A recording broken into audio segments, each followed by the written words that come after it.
Hey, welcome back to the Fit Finance Sessions Advent Calendar of fun financial facts for this festive season. It's a lot of F's there. Today we're going to talk about fixed interest.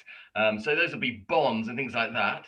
And Tom, he's an expert on all this sort of fixed interest stuff. Tom, what's a fixed interest bond?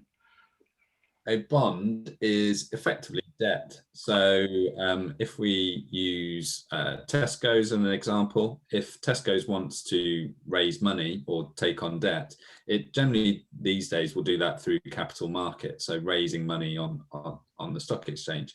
And it does that by issuing bonds.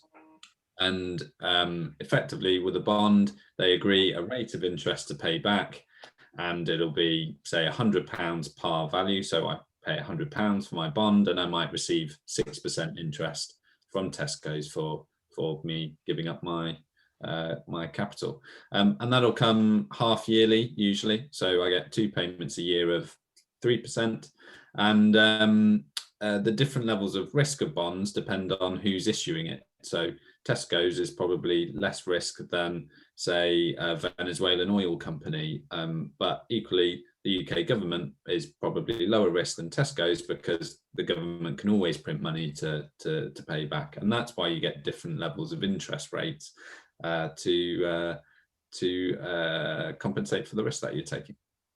Oh, I see. Fair enough. I mean, I would be amazed that Tesco's needs to borrow any money, judging by the queues I saw outside my local branch the other day. Tim, I think Tom has probably alluded to it, but there must be some risk to investing in loans to companies. He certainly has. He's stolen my limelight a little bit. But yeah, there's a good few. But the main two really are inflation risk and interest rate risk. So inflation risk is fairly straightforward, and that is, of course, if you are getting, as Tom said, to use an example, 6% a year, but inflation is 8%, i.e. the rising costs outside your four walls is 8% a year, then your 6% suddenly looks far less attractive than if say, the rising costs outside were 2% and you were getting 4% real growth or real interest, if you will, on your money. So that's one of the main risks. And of course, given its fixed nature, that's not going to change. So as long as inflation remains above your rate of interest that you're getting, you're in the mud, as it were. The other one, interest rate risk, of course, you are taking, as Tom said, you're taking some level of risk to get a better rate of interest that you hope than what you would do from just having money in the bank.